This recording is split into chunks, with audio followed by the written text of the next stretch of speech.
American socialist experiments failed because not that the model is bad, but the U.S. trust in government is historically damaged. And I think the Epstein files and things of that nature just continue to fracture what is in place. And in the U.S., the feedback loop is completely broke. Flew back Sunday, so we shot a badass commercial within under a 24-hour span, and I'll include what we shot.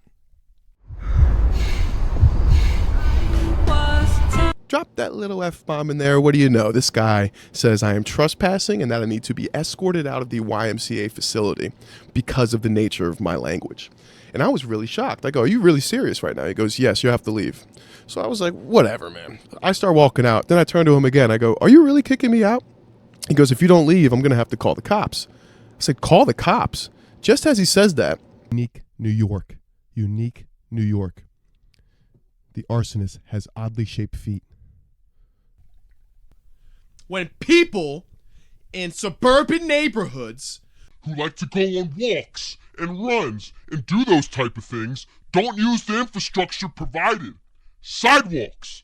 Use the sidewalk. Why are you and your couple walking through the neighborhood street? All right, bye now. Have a good time. Going to the right causes and who in fact is lobbying for these issues at the municipality level. Education is also a public good, not a private competition. So obviously base level socialism, could it be identified for constitutional rights? Are we going to align some of these things with constitutional rights? Or I think that slow installations of these factions can be useful, but obviously, as we've seen, they need to be committed to over long periods of time. So I said, not for nothing. So when it comes to these situations, a lot of the times I don't have the access to the resources because of the overpopulation of these locations in this gym. So it almost is as if you guys are flushing out the good members of the community, the good hardworking members of the community that pay with their own money for these memberships. And that was a part of the speech. But I was explaining in this tone, like very calm. So at the end of my speech, right before I start talking about the lady pushing me, he goes, you need to leave. I'm going to call the cops again. At this point, I'm baffled.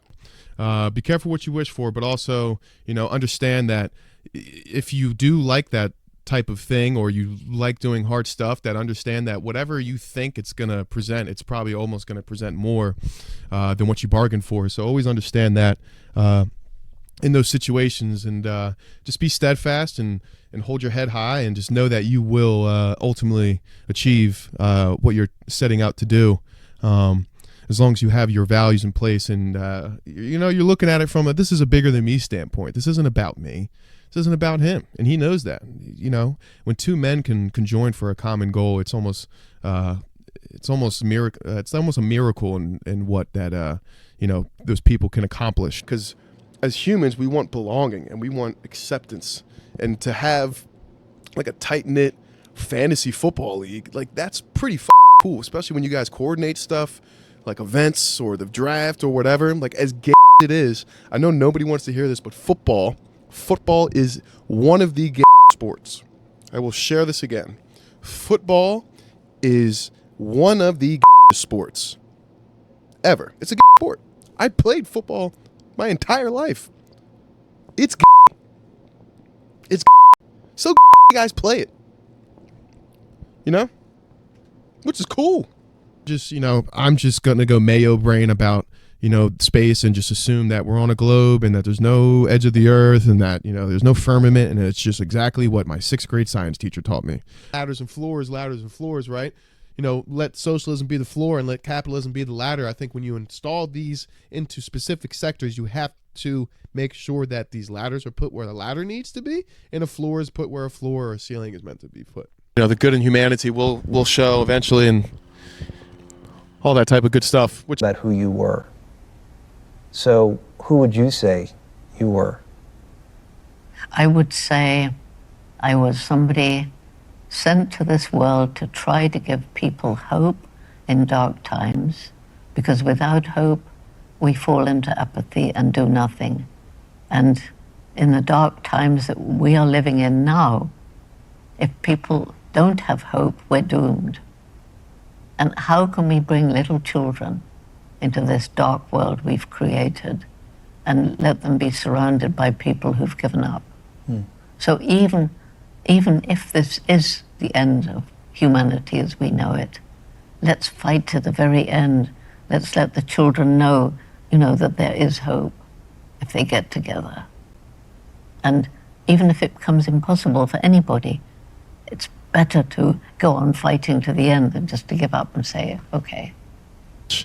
I think for a lot of the economies that are kickstand by tourism, I think it's tough to implement this, right? So smaller island chains or vacation areas, obviously you want to keep that capitalism still in place, because there's less of a vacuum for larger corporations to come in there and buy everything.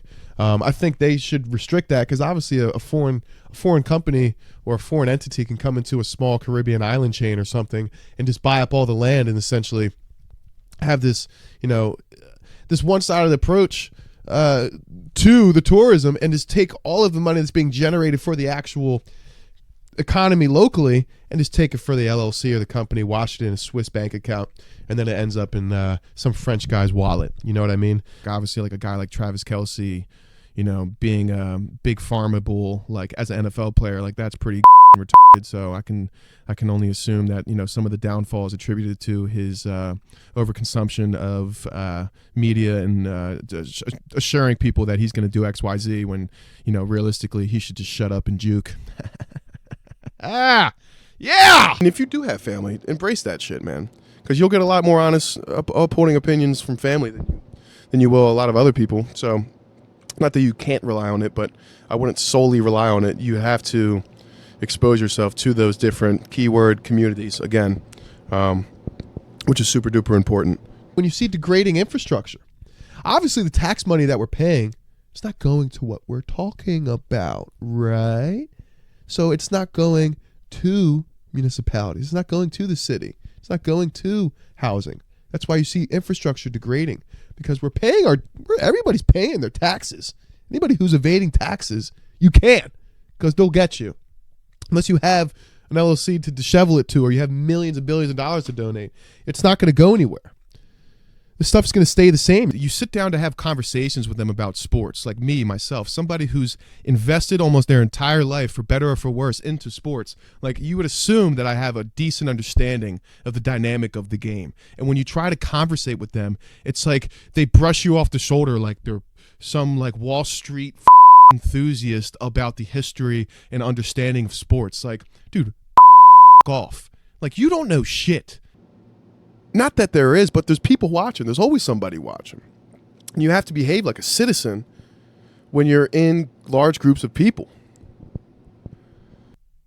When the audience knows a part of the plot and the characters in the movie don't know the plot, so there's a lot of that tension that builds. And I think older movies did a really good job of that, of separating characters in the movie from the audience, and giving the audience context to a plot, but having the actor in the movie remain unknowing of what the outcome is going to be. So I think a lot of older movies do that really well.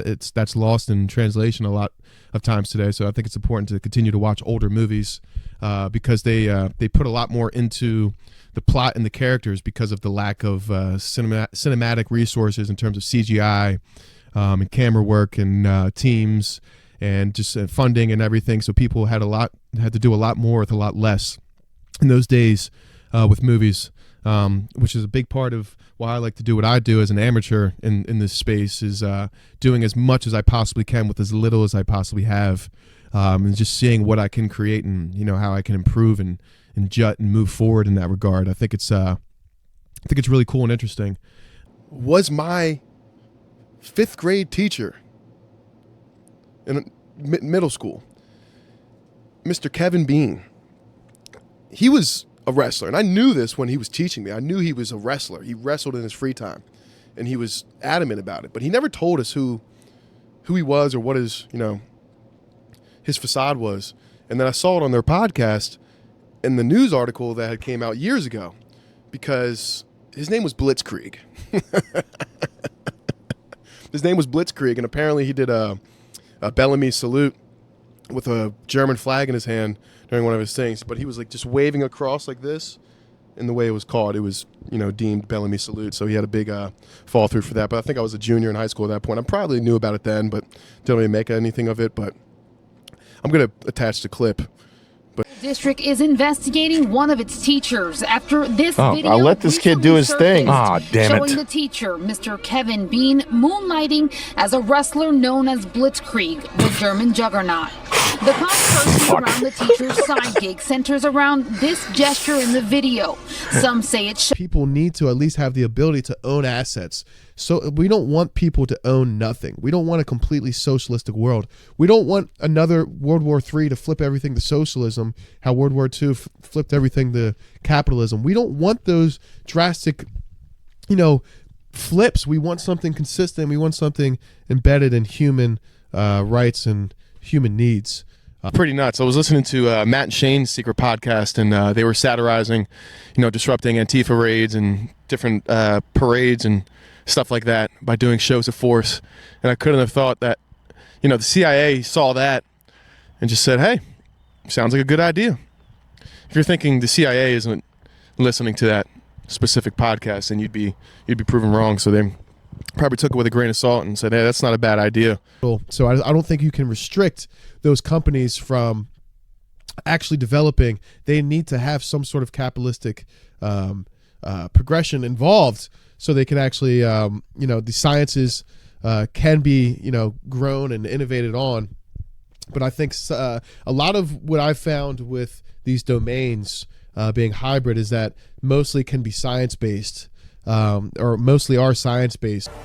Join the Marines. The Helldivers. And my brother's super into it. Our generation, his generation is super into it. It's a pretty good game. But I've conspiracy that I think big tech, CEOs, that they take the influence and make these games off of kind of writhe, or I don't know if that's the right word. They kind of they love. Let's just say that they love the fact that this is like a modernistic, approach to people's daily lives. It's like such a part of people's it's so ingrained in them, that people have such an innate understanding of all the intricacies of these games with the vocabulary that they use, or the weapons and the loadouts and the ammunition and the armor, everything. Just people are complete, we're getting sped for it in a good way because they're very knowledgeable about it. But I feel as if these big tech CEOs are so excited because when the world eventually does get to that point, which I don't think it will, but if it does, and if it will, I think that's their pinnacle, because they have this whole generation of soldiers who have been subconsciously training playing video games. Because if anybody plays that video game as religiously as my brother, which I know a lot of people do, because you can see on the servers, this stuff's ingrained in them. It's like a ticking clock. They just know when they're deployed and they're out there, and it's just automatic. It's in them. It's flowing through their veins. So how could you not call fantasy football but then call wrestling? You know what I mean?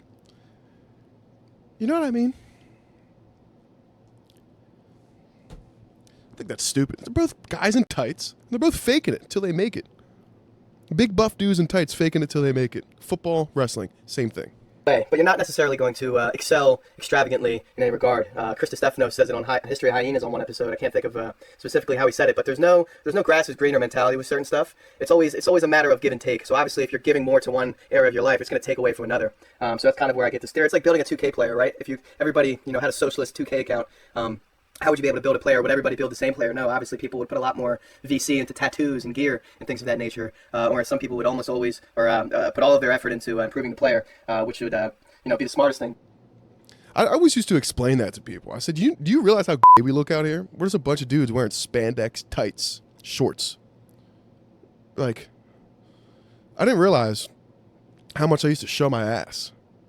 Not in the, the metaphorical term way, but literally show my ass.